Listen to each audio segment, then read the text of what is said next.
Good evening, hello, and a warm welcome. Namaskar, Adab. You're watching yet another edition of Let's Talk Policy. I'm Smita Sharma, and we try and bring in these deep dive conversations so that young policy aspirants they can take advantage of some of the insights from some of our excellent experts here.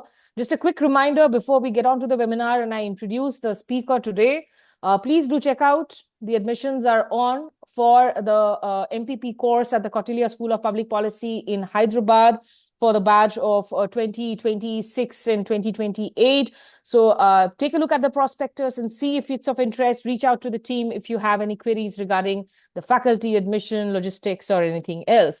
So today I have with me Dr. Rathin Roy, who is a noted economist, somebody who was was an economic advisor to the 13th Finance Commission, and currently he is also the Dean for Humanities and Social Sciences at the Geetham University. Thank you so much, Dr. Rathin Roy, for joining us here in this episode of Let's Talk Policy. Thank you for having me. And I think what we thought about was it's been a few days. Of course, after budget, there are a lot of analysis that do happen of the budget, but the devil, as they say, always lies in the fine print, the details. So with some days, which has now passed, it's a good time to take a look at where India stands amidst all this big noise about the AI summit, the big budgetary numbers. How do we break it down? And how do you, as young students and policy aspirants, really learn to look at the budget papers? My first question to you, Dr. Roy, really to start with. I mean, I know in the immediate wake of the budget, your comments were that the budget did not look like it had structural reforms, especially when it came to youth unemployment or stagnant wages and low productivity. Can you elaborate on those takes on the budget? Yeah, well, there are two things I think, since we're talking to policy students, they should remember. Anyone who starts talking about the budget in terms of so many lakh crores given to this or so many thousand crores given to this is talking rubbish. You cannot evaluate a budget that way. Everything in the budget must be evaluated against two metrics: changes in the share of something. For example, the share of health in total spending, or the share of personal income tax in total income tax or in total tax, right? Or as a percentage of the size of the economy. And the size of the economy is measured by GDP. So that's how I'm going to give you a snapshot now. Bear this in mind, not in lakh crores. That is, somebody's trying to fool you when they talk in terms of lakh crores and thousand crores. This budget, the total size of the budget is smaller than the size of the budget last year. And the size of the budget last year was smaller than the size of the budget before that. COVID intervened, but before COVID also, the size of the budget measured by total expenditure as a percentage of GDP was shrinking. The central government has been shrinking since at least 2014. COVID, obviously, it borrowed a lot of money and became bigger because it had to spend money, and then it started shrinking again. Now, this lower total expenditure to GDP ratio has meant lower borrowing. So basically, this year also, the total contraction in expenditure GDP compared to last year is exactly equal to the total contraction in borrowing as compared to last year. What else can the government do to spend money other than borrowing? Well, the government can do two things. It can tax people. It can get non-tax revenues, chiefly from public sector companies that it owns, or it can sell public sector companies, and that's called disinvestment. Taxation has been stagnant as a percentage of GDP for the last 7 years. Disinvestment has been a dramatic failure. It was just 0.6% of GDP in 2016, and now it is down to 0.2%, and even this year they failed to meet their target. It's not as bad as in 2018, when they said they would collect 230,000 crores and hold your breath, ended up collecting only 23,000 crores. It's a different matter that the person in charge of that is now in charge of SEBI. But that's how life seems to be in government. So the government is not able to collect more taxes. Non-tax revenues are flat. Students will have observed there's a lot of talk before the budget about RBI dividend. Now, when people abroad look at this, they laugh. And they say dividends from the central bank should be an accounting item. They can't be so important in the revenues the government gets. But in India, they are because non tax revenues are poor. So the RBI is more profitable than ONGC or the petroleum companies. So the government has been what I've been calling in a fiscal crisis for a long time, central government. Revenue constrained, high borrowing because of COVID has to be reduced. Otherwise, there's no money in the economy for the private sector. And therefore, it has been shrinking its expenditure. That's as far as the budget goes, headline one. Headline two, forward looking budget. Now, here, I would like students to understand this. A forward looking budget must have a forward looking target. So let me start by saying in the budget, there are two statements which historically have given forward looking targets, 3 to 5 year targets. I'm not talking about 2047. I am not an astrologer. Unlike most people in government and in the private sector and in the media, I like talking about things that are going to happen within a controllable Can lifespan. I just So, intervene for a yeah, one short question because you brought this up? तो sure. ये जब हम targets देते हैं 2047 की बात कर रहे हैं, चाइना में हम देखते हैं वहां पे भी एक 2045 की टारगेट्स दी जाती हैं कंट्रीज की. These are political targets essentially. Then ये These इकोनॉमिक्स से are, जुड़ी हुई well, टारगेट्स नहीं no, है. China is a far more advanced country than us. So China has something called a 5 year plan, which has very detailed targets. And when they then provide targets for the next 20 years, those are based on the targets for the next 5 years. India में हम बस छोड़ते हैं. So that's what I'm trying to tell you. The government of India, the Ministry of Finance, no entity in the government of India has an official target for what India's GDP will be in 2030 or 2029 or 2028. They know what India's GDP will be in 2047. I call that astrology, not analysis. Very disappointingly, for many years now, the budget has had two statements attached to it: macroeconomic policy statement and macroeconomic fiscal statement, which are supposed to provide these 3 to 4 year targets for revenue, expenditure, deficits, GDP, etc. This year, that was just removed. They've only provided next year's numbers, which I can get from the budget anyway, and not spoken about 2030. So, in a sense, I'm saying this budget is not forward looking because we are flying blind.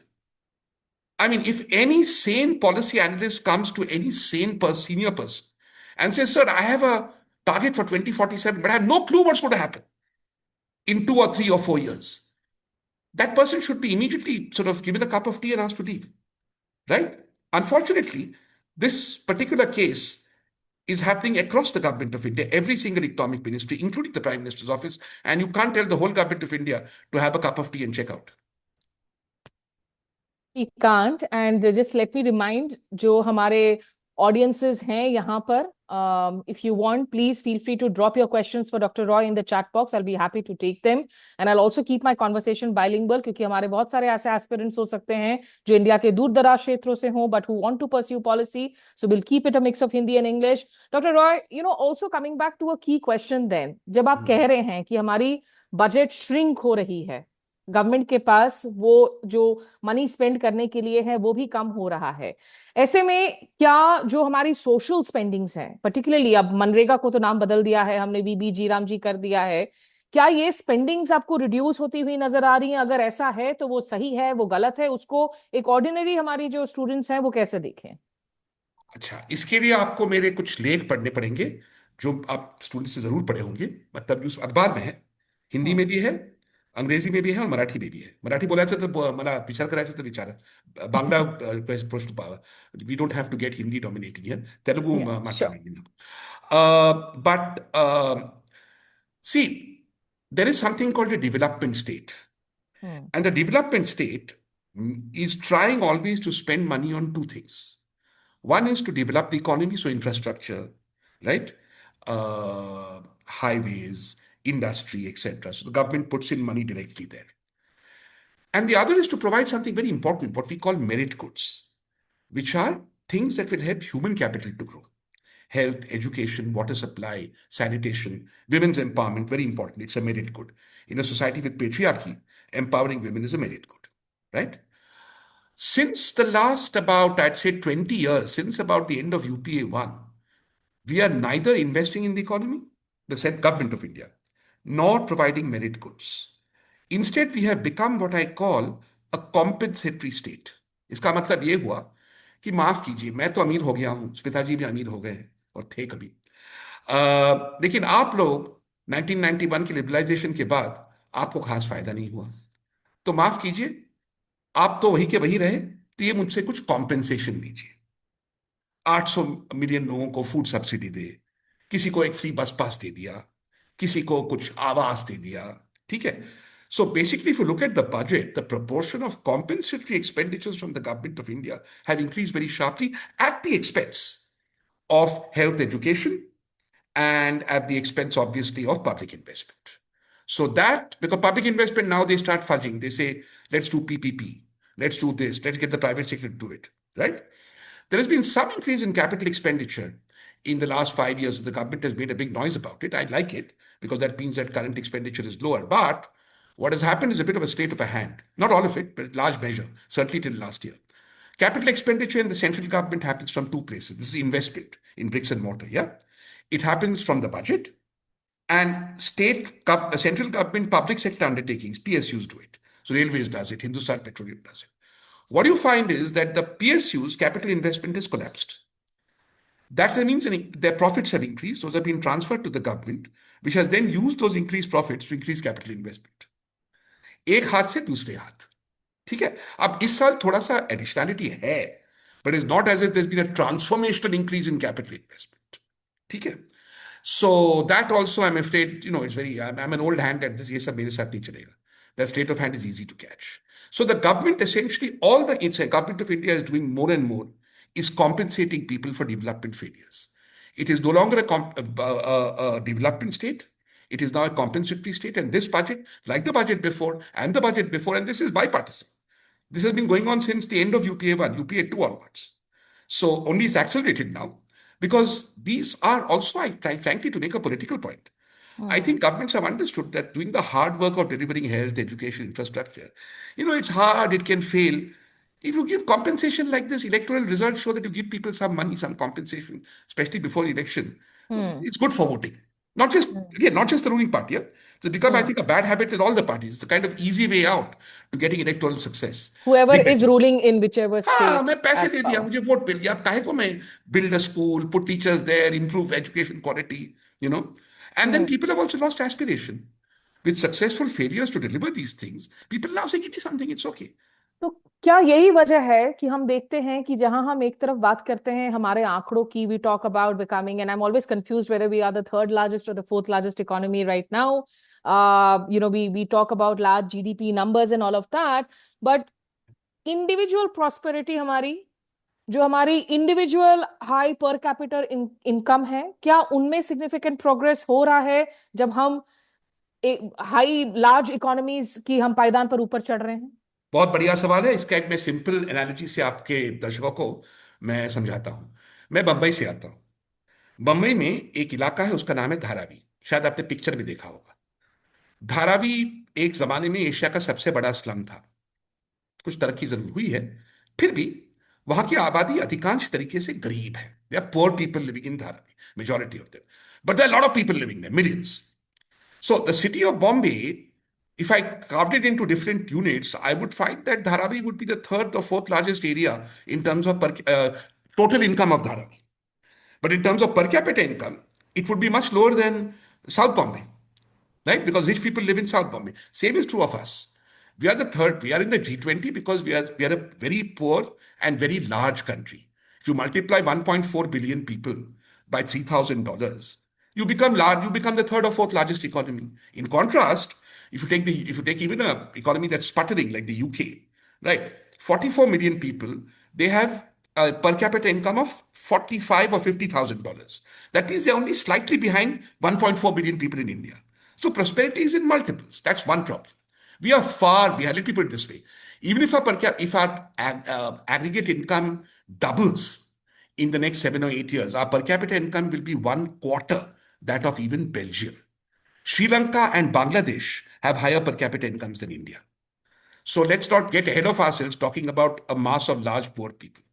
We are the Dharavi of the world.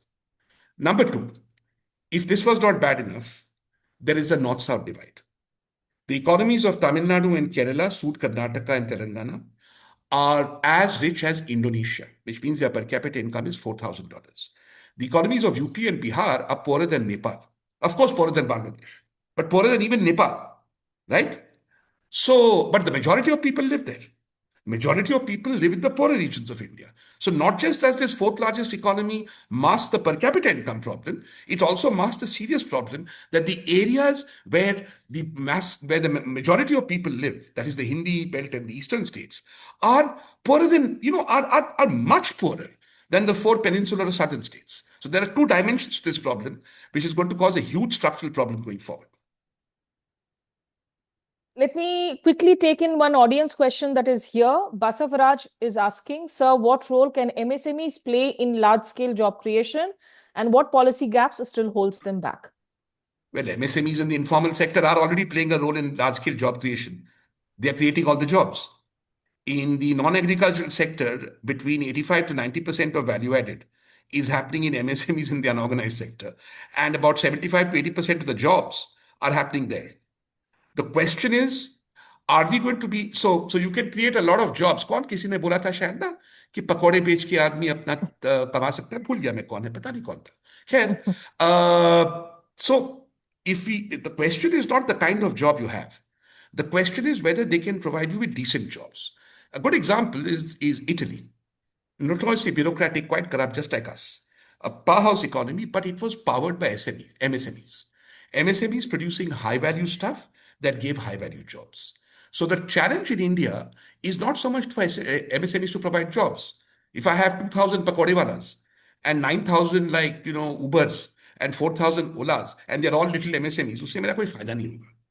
I need my MSMEs to producing high value stuff, making high productivity stuff, and therefore making high profits and therefore paying people better.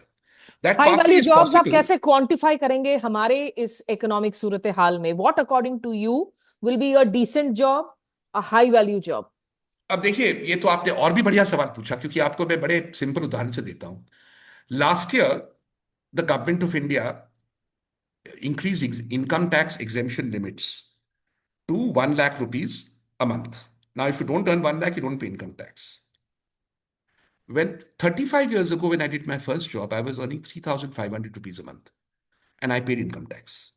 Because, and I lived in Delhi, with that income, if there were EMIs then, tab nahi the, if EMI BMI tha, with 5 years salary or 6 years max, I could afford a house. With 5 years, definitely in East Delhi, which is a low end area. But even in Vasant Kunj or something upcoming areas in those days, in South Delhi, with 6, 7 years, I could afford a house. But there were no EMI, so I didn't buy one. Today, the same person, the same job I was doing, lecturer in a college, now earns about 65,000 rupees a month. But she can't afford a house on 65,000 rupees a month, earning 7.5 lakhs a year. 7 years salary will give you 49 lakhs. What are you going to buy in Delhi? So that person cannot afford to buy a house and therefore cannot afford to pay income tax. Put another way, per capita income tax starts getting paid in India if you earn 6 times the per capita income. In the UK, you have to earn only 30% of the per capita income. In Brazil, income tax starts at the per capita income. Even in Pakistan, the country everyone loves to hate, it starts at 3 times the per capita income. What that means is that there is an affordability crisis in India. Decent jobs now require a very, very large tax exemption. So I'm afraid the pathway to decent jobs is going to be difficult without what we economists call, bit of jargon, an incomes policy. इसका सिर्फ ये मतलब हुआ कि not just looking at growth and inflation, आमदनी पे भी ध्यान दीजिए at the policy level. Let me give you one more example of that very quickly, since we are in South India. I think your viewers will all agree that to have a job in Apple, Foxconn, or in Samsung or in Ford, these are organized sector manufacturing jobs, the dream white collar, blue collar jobs. You know the salaries these people pay? 23,000 rupees a month. Okay? So this dream job is paying you so little. When you go and ask them, they'll say, well, the productivity in Vietnam is 300% that of India. Because we have a poor education system, poor skill system, productivity is very low. So we are competing on starvation, almost quasi-slave wages. Now, the things to do is to have an income target. I'll be telling the Tamil Nadu government this and say, no, Apple workers in 3 years must earn 50,000. For that, we have to double productivity. If we double productivity, half goes to Apple or Ford or Samsung, half comes to the worker. We can increase wages by 40%. When you do that and 40% is there in the pocket, that person can go out and buy more things. When that person buys more things, that creates more jobs. That's the win-win. Increase Hmm. productivity, increase incomes, increase spending, increase economic activity. That is what is not happening, and therefore having decent, well-paid, modern jobs has to be a policy target now, not just employment. Maybe उत्तर भारत में उनको नौकरी चाहिए, हमें यहाँ हम्म। अच्छी नौकरी चाहिए. ये बहुत अच्छी एक डिवाइड, जो वरिसम डिवाइड भी है नॉर्थ साउथ इंडिया की। और एक आपने वो जो इम्पोर्टेंट बात कही है, एक जो यहाँ from a common man's perception perhaps ये हो कि अगर मैन्युफैक्चरिंग आ जाएगी तो हमारी शायद जॉब्स जो है वो बेहतर हो जाएंगे, बट यू आर सेइंग कि essentially even the jobs that the foreign companies which are creating bases here need not necessarily be paying as much compared to what they are paying in other places, which brings me to a then the question कि इस बार की budget में जो दो तीन announcements किए गए, जिसमें से एक कहा गया कि हम लॉन्ग टर्म टैक्स हॉलीडेज देंगे हाईटेक इलेक्ट्रॉनिक्स मैन्युफैक्चरिंग को अप टू 2032। दूसरा, जो इंडिया बेस्ड डेटा सेंटर्स हैं who are providing cloud services, they will also get tax holidays till 2047। Will this A lead to more manufacturing, more setting up of shops here within India, and will it lead to, as you define, जो थोड़े बेहतर quality of jobs हैं, not just very basic jobs? वो जो आपने last पे पूछा whether it will create better quality of jobs, वो देखना पड़ेगा. I think in Telangana it is creating better quality of jobs. I mean, all these activities. But let's come to the tax things. The firstly, I like the idea very much of giving long-term holidays. But I have a small problem. Does that mean we have become a one-party state? As far as I know, the next election is in 2029. How can you commit a future government with probably a different, maybe economic dispensation to a policy like this, is even for 2029, 2032? 2043 is 20 years away, which very good reason in democracies, normally governments don't make commitments beyond their term of office. Maybe this government knows something I don't, that is going to stay in office forever, in which case, perhaps, I suppose it can't say so, but I would be a little disturbed to think that that is the basis on which policy is being made. The second problem is the what I'll call a specifically India problem. हमारे जबान का माने जो है ना, वो नहीं है अंतरराष्ट्रीय स्फीयर में. क्यों बता रहा हूं ये? दो उदाहरण दे सकता हूं. एक तो इतिहास पे है. We had something called a retrospective tax, which was imposed, and it caused a lot of fuss.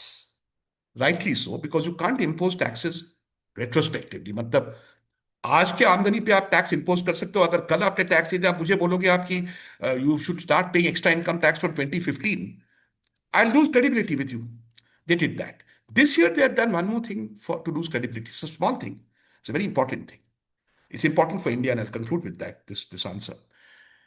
They had come out with something called gold bonds when I was in fact in Delhi. Gold bonds are basically a सोना अपने बिस्तर के पीछे मत रखो. Please put it in a bank. We will then, use that. We will collateralize that and invest it or spend it. We'll pay you interest on those bonds. The interest on those bonds will be tax free. अब क्या बोला है? The interest on the bonds, and if you sell that bond, the value can change. It will be tax free. अब बोला है नहीं. If you're the first person who bought a bond, then it will be tax free. But suppose I bought a bond and sold it to Smita Sharma, and she sells it then tomorrow to Syed Akbaruddin. All right? If you make a capital gain, that will not be tax free. अरे आपने अपना जबान तोड़ा. If the finance ministries of any country, and I should know, work on credibility and only credibility. Credibility is the most precious asset of any finance ministry, any finance minister. अपना जबान खराब करना, आपकी जबान की तहजीब ना रखना.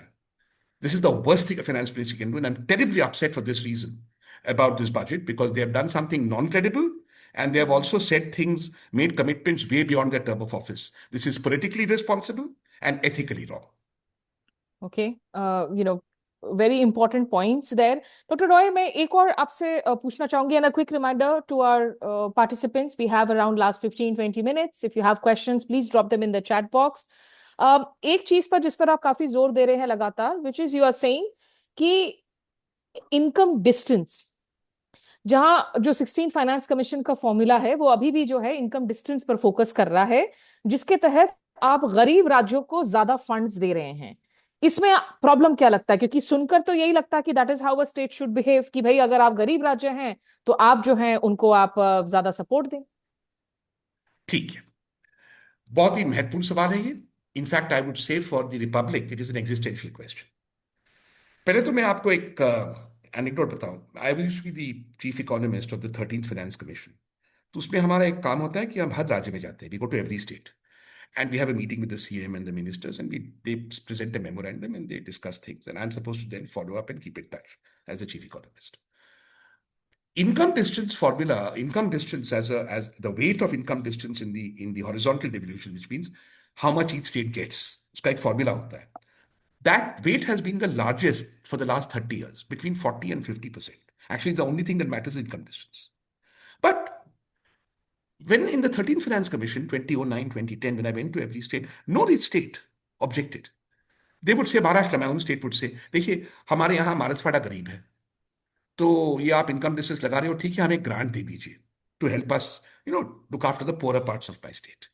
Nobody objected to the principle. Why are they objecting to the principle now? I think there are two reasons.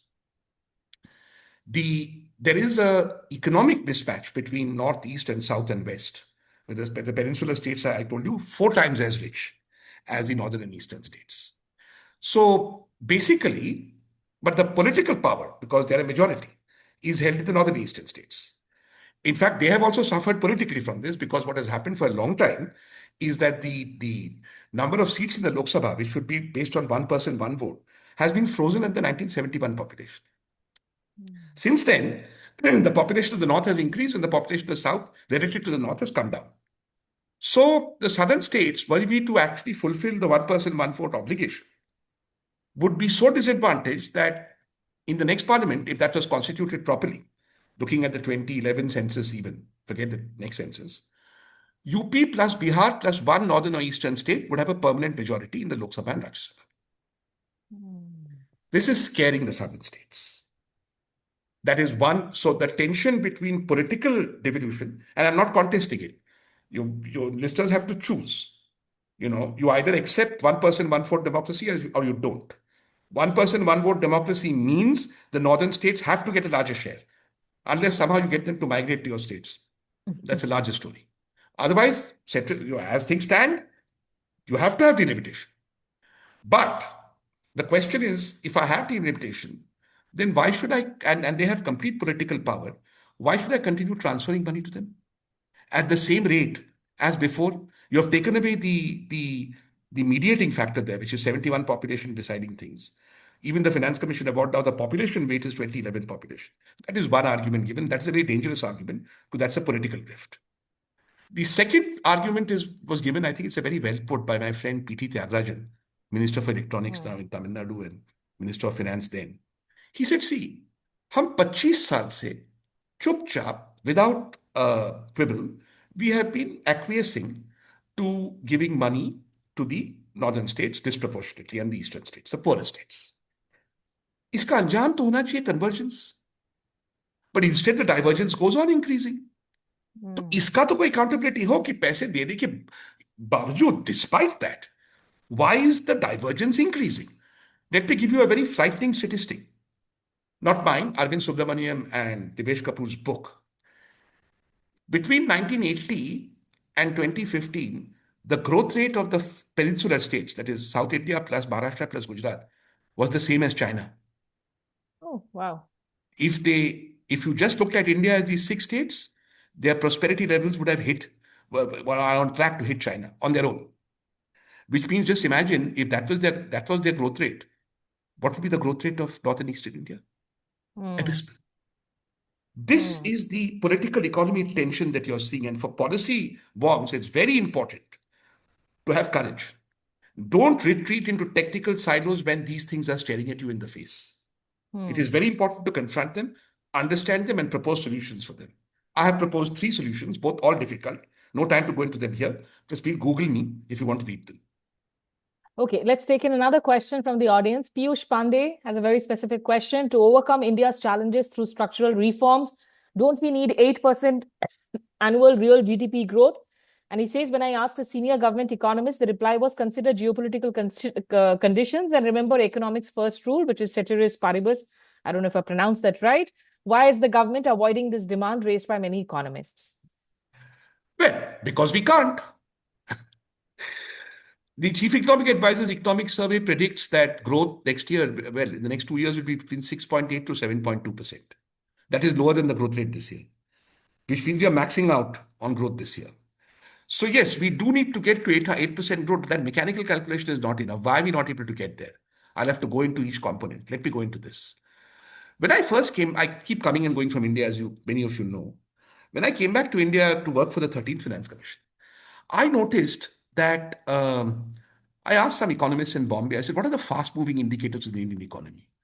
And they told me FMCG, shampoo sales, aircraft sales, airline seat sales, five-star hotels, real estate in Gurgaon. These are so called fast moving indicators, which they use to track the economy in the short term.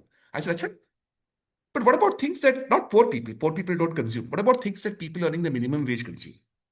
What about like food? What about like clothing that cost 300 rupees? What about housing in those days, in today's terms, housing that cost 15, 20 lakhs? Why don't we track these? And the answer was a resounding silence. And the reason for that was India's whole growth story was built on the prosperity of the top 150 million.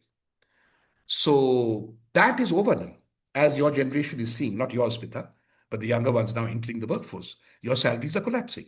Mm. You're earning less. You're earning in real terms the same as people did in your generation, in your counterpart job 15 years ago.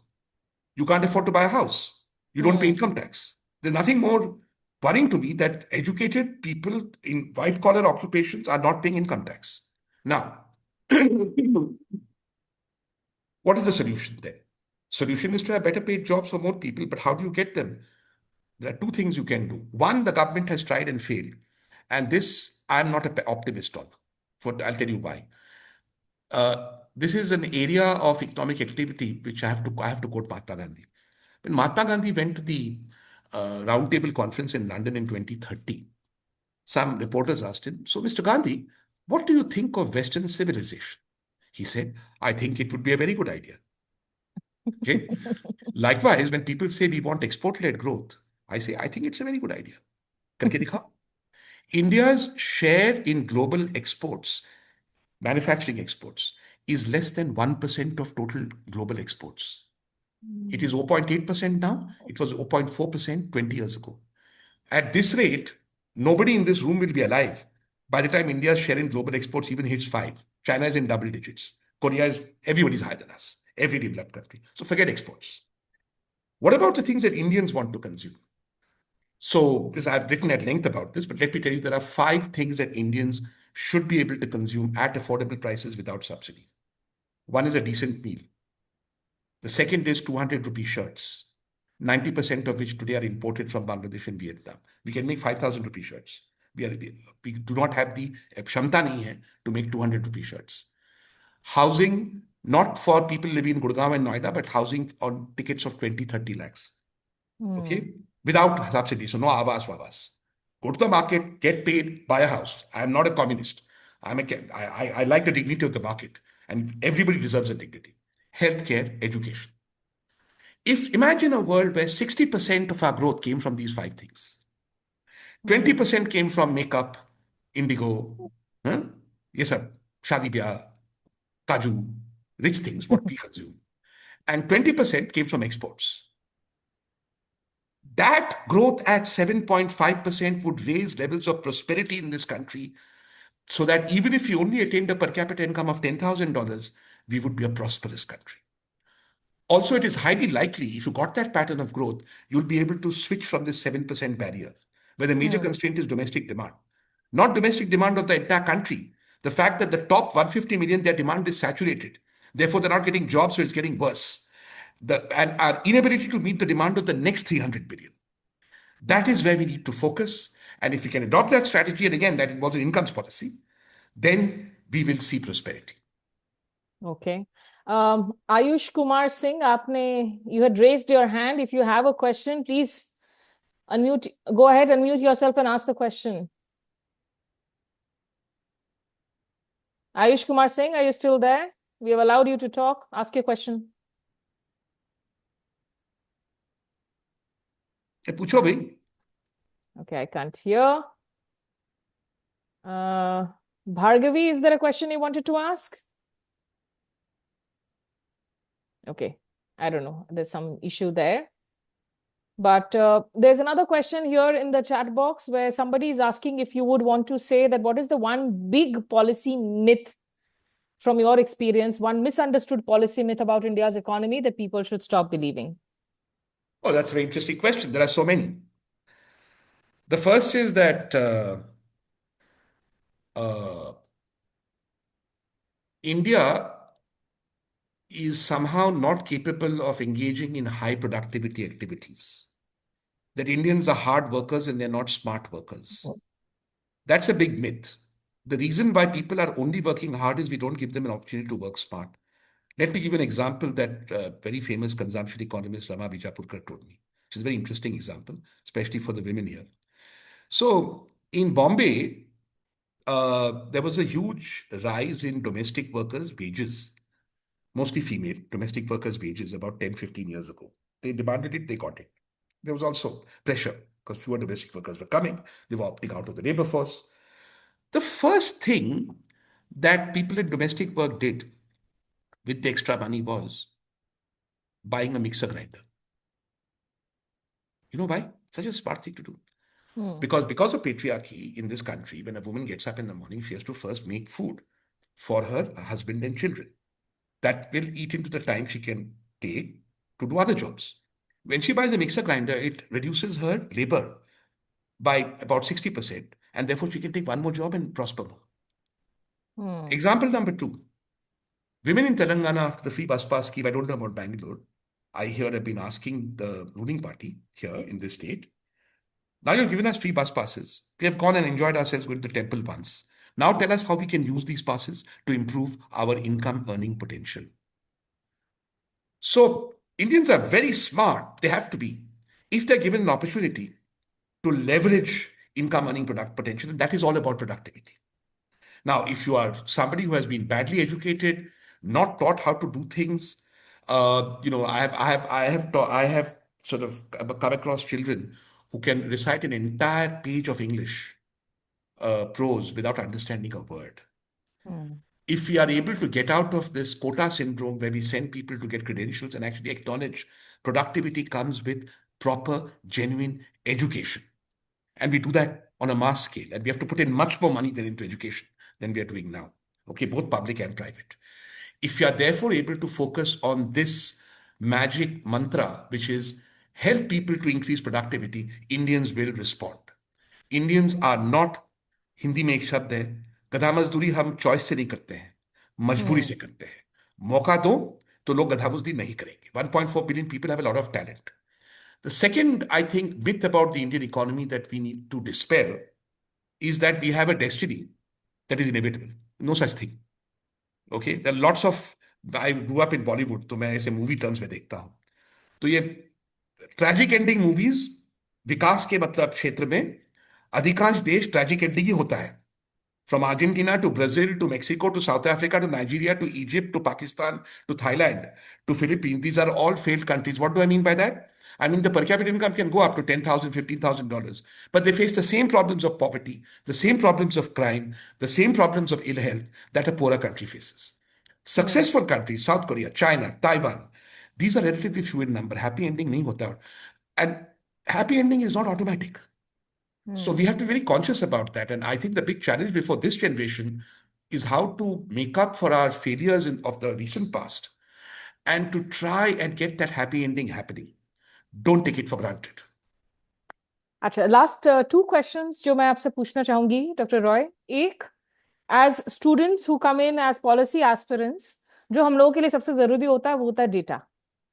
और data is always controversial in India somehow, particularly in the last 10-14 years तो बहुत ज्यादा ही ये controversial हो गया है, विवादित हो गया है. तो हमें जब कुछ समझना हो हमारी इकोनॉमी को लेकर, हमारे बजट को लेकर, as young aspirants, as policy students, वो even if it is something to do with, say for instance unemployment, employment, हम डेटा, किस डेटा पर यकीन करें, कहाँ से हम डेटा को सोर्स करें? I don't know. Now in February, we are going to have a revised estimate of everything, GDP, etc., etc. But it's not the data that is at fault, it is how the data is interpreted. I Hmm. don't think the NSS data or the PLFS data, etc., are in any sense faulty. Very often, the interpretations people make from them, and the assumptions they make, and this is why we have to teach this in policy, matter. So, a good policy analyst will understand not just what data he or she has to look at. वो बाकी काम to say सब data खराब है या पान वालों के बारे में छोड़ दो. Leave that to people who talk outside pan shops. आपका काम यह है डेटा देखना, assumptions देखना. क्योंकि and remember there are some things. So suppose you say there's a debate going on, GDP in India has been overestimated. All right. So what? If it has been overestimated, that is not interesting. The interesting thing is overestimated. Then does it mean that there is less GDP in agriculture, industry, or services? उसका परिणाम क्या है? अगर वो परिणाम आपको दिख रहा है, if you're seeing the consequences of the underestimation in livelihoods in one of these three sectors, then focus on that, right? Hmm. So it's more the it's not the quality of data as such. It is very difficult to fudge data at large scale all the time. It's almost as difficult as it is to fudge electoral rolls, or perhaps slightly more difficult. But my advice to you guys would be, don't worry about whether the data is fudged or not. Go to the data, see what it says, look at the challenges to that data, ask what the implications of those challenges would be in the real world around you. So, for example, if the data says that the labor force participation rate has increased for women, very important. So you go and look at it. Where is it increased? If you look at the data carefully, you'll find that the major increase has come in unpaid female labor. इसका क्या मतलब हुआ? इसका मतलब हुआ कि now women are working free in their family farms, and therefore the labor force participation rate has increased. Hmm. You see? So then there's no point. And in the first, a lot of people went and said, oh, this data is fudged. It's not fudged. Go and look at it. Go and look at how they arrived at the result. That's where you, as a technical person, can best use your skills. So you have to move from your technical and analytical skills to assess data to then make a political point, like I'm doing, not the other way around. Okay. Just a last question then, Dr. Roy. And I don't think अभी और कोई questions आ रहे हैं इस वक्त chat box में. There's been a lot of talk and focus on the labor codes simplification under this government. इस सरकार में जहाँ कुछ चीजें गलत होती हैं, कुछ चीजें शायद ये सही करने की कोशिश करते हैं, कुछ सिंप्लीफाई करने की कोशिश करते हैं. What's your take कि इसका असर क्या पड़ रहा है in the short term and in the long term? आप कैसे देख रहे हैं इस प्रोसेस को? देखिए, I think that this is a bit overblown. I know it's very fashionable among people my age, but I want to tell your audience this is a bit retro, okay? Uh, 80% of my labor force is in the informal sector. Hmm. Okay, there's no hire and fire problem. In fact, there's a lot of unfair dismissal that happens. In the university I teach, there is due process followed, but labor codes are not affecting my ability to evaluate people on performance and take performance action against them. Okay. The age of unions in that sense is long gone. They basically exist as blackmailers in the public sector. And the Hmm. public sector is not rotten because the unions are rotten. The public sector is rotten because its productivity practices are rotten and outdated. Okay. Put another way, the problems in India have to do with the fact that growth in entrepreneurship and working in the private sector is much more difficult to do in terms of making an honest living. जो हम हिंदी में कहते हैं ना मेहनत की कमाई. Hmm. And it is much more easy to do haram ki kamai. Let me give you an example. Most wage rates in India have been flat for the last 8 years. People are not borrowing money, they're going debt free. Why? They have realized that you can make more money by selling fewer things and instead doing investment. Most people who have made money in my city, Hyderabad, have done so out of real estate and gold, not by making things or earning an honest day's living. You don't make serious money. You don't buy Skodas and Mercedes. Very few people do. Hmm. So I think that one, it is misplaced that labor is the binding constraint. That said, I welcome sensible labor codes, but I'm more interested in making sure that the organized manufacturing and formalization increases, and we have an incomes policy. Once we have these two with a labor code, then I think we will see progress. Sirf labor code hoke, to talk about people who work for a living as the major impediment to growth in our country is absurd. It is the people who do haram ki kamai that is the major Hmm. impediment to mehnat ki kamai. So if you can remove that, if you can increase the incomes of people who do mehnat ki kamai, then a labor code with that incomes policy makes a lot of sense.